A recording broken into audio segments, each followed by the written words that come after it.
Assalamualaikum warahmatullahi wabarakatuh. Waspadalah, waspadalah, karena sekarang Anda berada di channel Chonglis Education. Tetap berada di channel ini berarti Anda telah meninggalkan waktu yang penuh dengan kesia-siaan.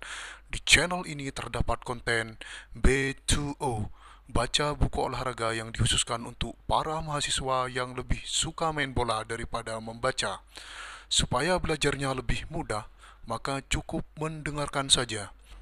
Selanjutnya di channel ini ada konten Billy Mosi, bincang ahli motivasi dan inspirasi. Dikhususkan bagi Anda yang ingin mendengarkan secara langsung segala ilmu kehidupan dari para ahli. Semoga memotivasi dan menginspirasi. Hold me close till I get up. Time is barely on.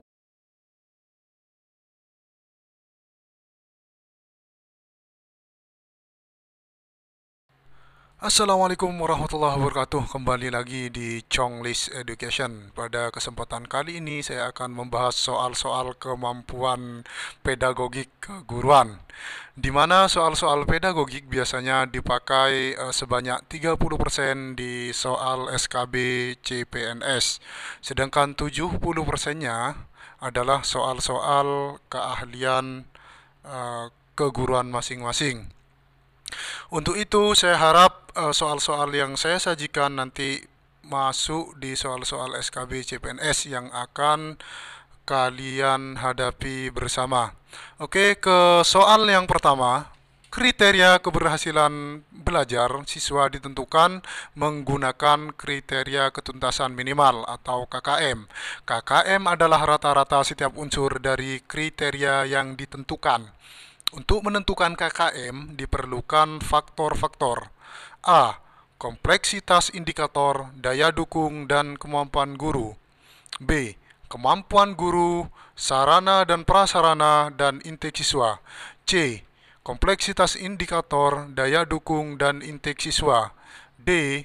Kemampuan guru, tingkat kesulitan, kompetensi dasar, dan intake siswa.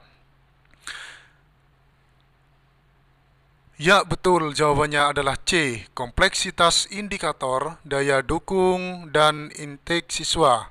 Bahwa KKM diperlukan faktor-faktor tiga itu. Yang pertama adalah kompleksitas indikator, daya dukung, dan intake siswa. Beralih ke soal yang nomor 2. Seorang guru sedang bergoogling atau membuka situs Google untuk mencari informasi mengenai pembelajaran berbasis TIK, Teknologi Informasi dan Komunikasi.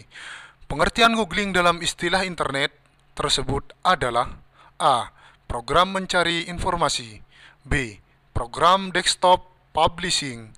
C. Program untuk menjelajahi laman. D. Program penciptaan laman.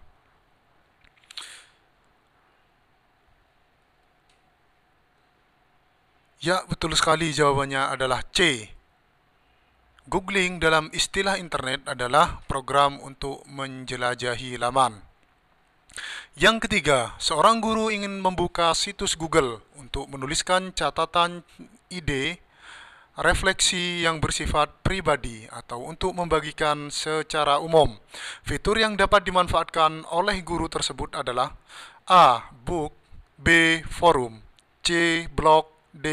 E-portfolio. Betul, jawabannya adalah C, yakni blog. Soal yang keempat, media memiliki fungsi dan manfaat bagi pembelajaran. Hal ini dirasakan juga oleh guru dalam membantu pembelajaran menjadi lebih efisien dan efektif. Misalnya saat guru ingin menjelaskan sesuatu konsep atau objek yang luas dan besar, dia tinggal menggunakan medianya saja. Berikut ini adalah satu fungsi dari media pembelajaran sesuai dengan kondisi tersebut adalah A. Menampilkan objek yang terlalu besar, misalnya pasar dan candi. B. Membawa objek yang berbahaya atau sukar didapat di dalam lingkungan belajar. C. Membuat konkret konsep yang abstrak, misalnya untuk menjelaskan peredaran darah. B. Menampilkan objek yang tidak dapat diamati dengan mata telanjang. Kira-kira apa teman-teman jawabannya? Ya, betul sekali, jawabannya adalah A.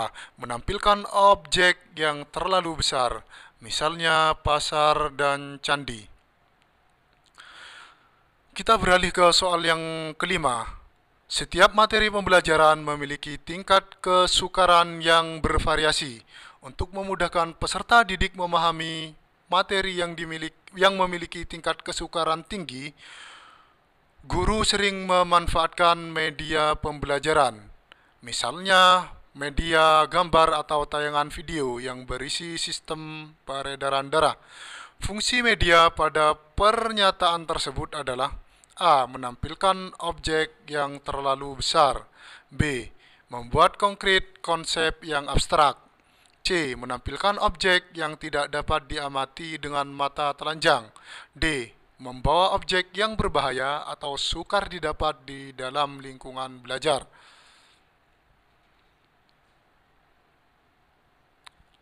Betul sekali, jawabannya adalah B. Membuat konkret konsep yang abstrak.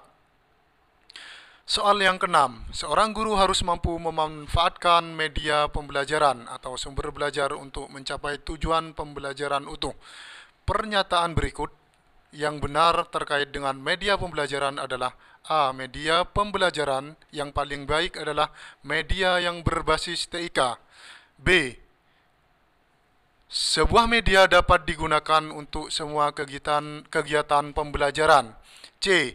Media dapat digunakan sebagai pembawa pesan dalam suatu kegiatan pembelajaran. D. Memilih media yang terlalu banyak pertimbangan agar tidak merepotkan. Kira-kira apa nih jawabannya? Ya, betul sekali, jawabannya adalah C. Media dapat digunakan sebagai pembawa pesan dalam suatu kegiatan pembelajaran. Soal yang ketujuh. Di ruang media tersedia berbagai macam media yang sudah berdebu dan agak usang.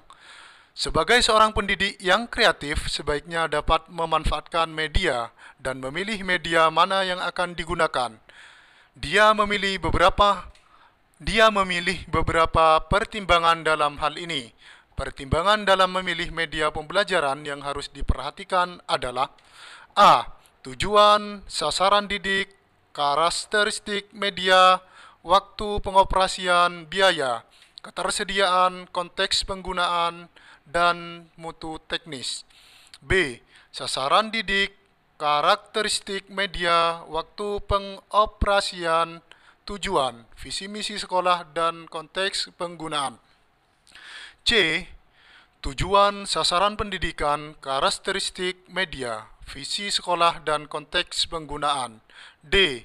Kultur sekolah, tujuan, waktu pengoperasian, dan karakteristik media. Kira-kira apa jawabannya?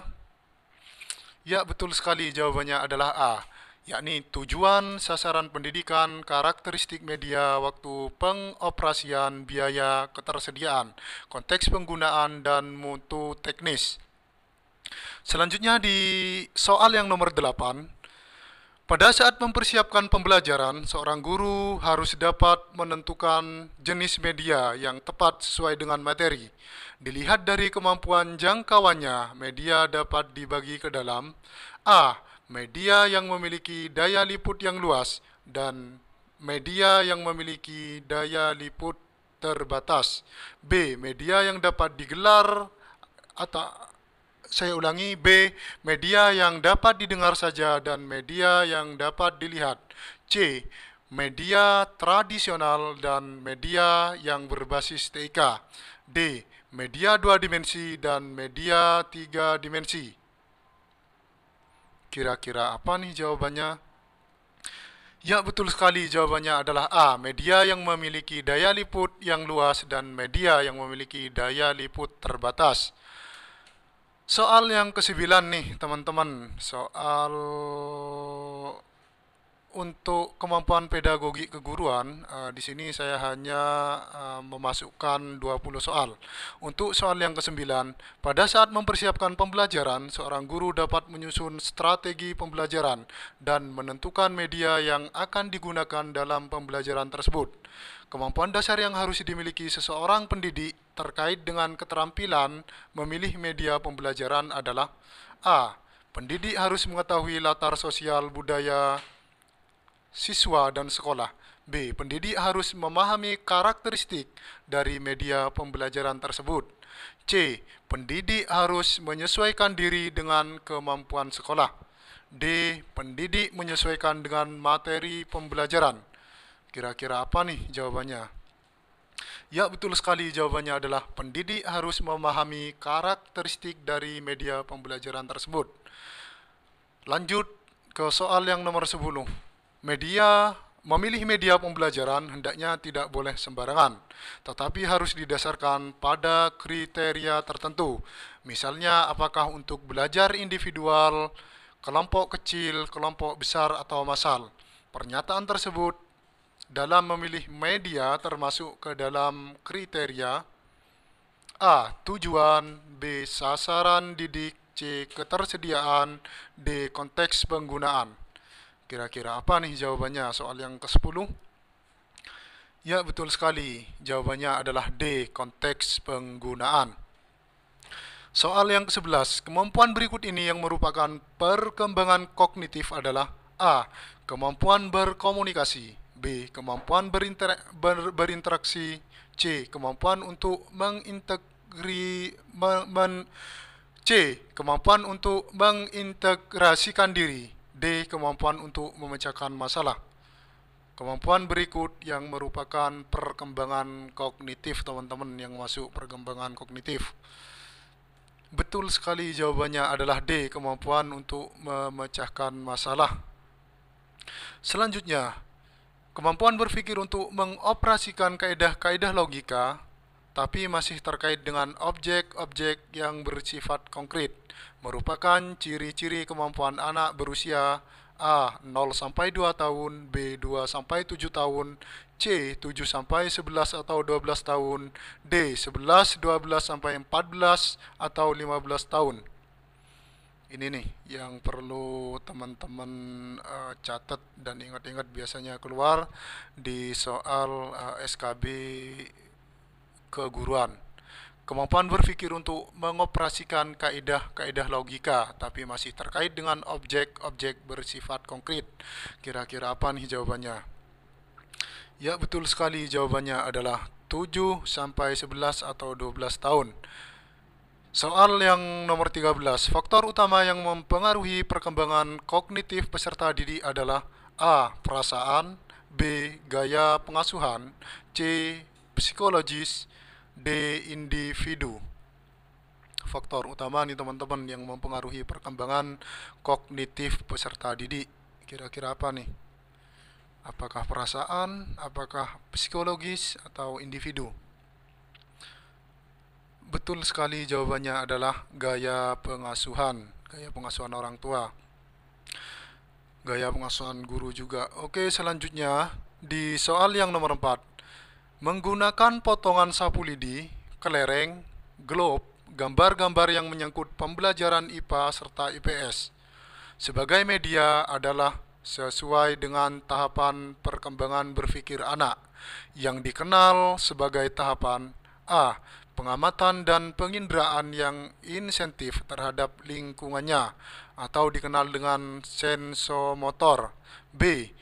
Dominasi pengamatan bersifat egosentris. C. Anak memahami bilangan dan angka, tetapi masih terkait dengan objek bersifat konkret atau dikenal operasional konkret. D. Kemampuan mengoperasikan kaidah logika yang tidak terikat lagi dengan objek bersifat konkret atau operasional formal. Betul sekali, jawabannya adalah C. Anak memahami bilangan dan angka, tetapi masih terkait dengan objek bersifat konkret atau bisa dikenal dengan operasional konkret. Soal yang ke-15, peserta didik telah memiliki moralitas benar-benar diinternalisasikan dan tidak didasarkan pada standar-standar orang lain. Dia mengenal tindakan moral alternatif, menjajaki pilihan-pilihan, dan kemudian memutuskan berdasarkan satu kode moral pribadi. Hal ini merupakan contoh perilaku moral spiritual pada tahapan A. Penalaran pasca konvensional. B. Penalaran konvensional. C. Penalaran prakonvensional. D. Penalaran interkonvensional. Kira-kira apa nih jawabannya? Betul sekali, jawabannya adalah A, yakni penalaran pasca konvensional. Nomor 16, individu memandang apa yang diharapkan oleh keluarga, kelompok, masyarakat, dan bangsa, serta setia mendukung aturan sosial, bukan hanya untuk ketenangan, tetapi didasari sebagai sesuatu yang berharga. Pernyataan tersebut merupakan tahapan perkembangan moral A. Prakonvensional, B. Konvensional, C. Pasca konvensional, D. Interkonvensional. Betul sekali teman-teman, jawabannya adalah pasca konvensional. Soal yang nomor 17, memaksimalkan kegiatan ekstrakurikuler, melakukan rekreasi dengan guru, dan melakukan kegiatan formal lainnya memiliki fungsi untuk mengatasi kesulitan belajar dalam hal A. Mengemukakan gagasan, B. Mengaktualisasikan diri, C. Penciptaan hubungan yang baik, D. Memformulasi tindakan. Kira-kira apa nih jawabannya teman-teman? Ya, betul sekali, jawabannya adalah penciptaan hubungan yang baik. Selanjutnya nomor 18, tindakan yang paling tepat dilakukan pada saat siswa mengalami kesulitan memahami pelajaran yang sedang diajarkan adalah A. Mengulangi kembali bahan yang diajarkan, B. Memberikan tugas agar siswa mempelajari bahan yang belum dipahami, C. Memberikan buku sumber untuk dipelajari siswa, D. Membantu setiap siswa yang mengalami kesulitan. Kira-kira apa nih jawabannya teman-teman?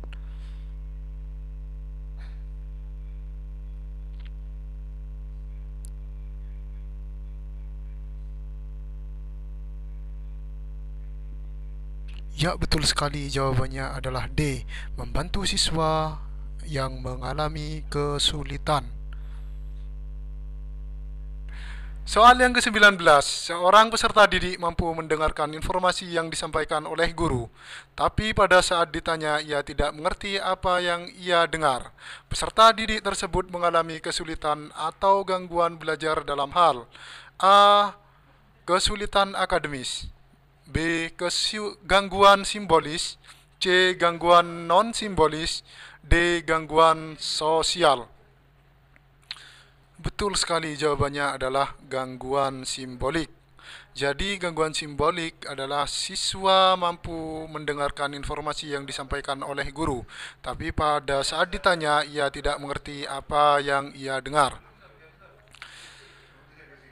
Nomor 20, perbedaan antara konseling dan wawancara terletak pada maksud dan tujuannya. Tujuan konseling adalah A. Membantu siswa agar dapat memecahkan masalah pribadinya, B. Membantu siswa agar dapat melakukan penyesuaian diri dengan lingkungannya, C. Membantu siswa agar dapat mengatasi kesulitan belajar, D. Membantu siswa agar memperoleh informasi tertentu. Kira-kira apa nih letak perbedaan antara tujuan konseling dan tujuan wawancara? Ya, betul sekali, jawabannya adalah C. Membantu siswa agar dapat mengatasi kesulitan belajar. Alhamdulillah teman-teman, ini adalah soal yang ke-20, itu artinya ini adalah soal yang terakhir di pembahasan pedagogi keguruan saat ini. Dan pantengin terus channel Chonglish Education, karena selanjutnya akan ada pembahasan pedagogi keguruan part 2, part 3, dan selanjutnya. Terima kasih. Wassalamualaikum warahmatullahi wabarakatuh.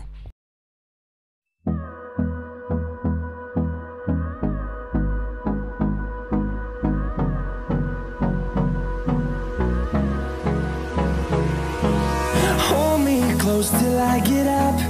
Time is barely on our side. I don't wanna waste what's left. The storms we chase are leading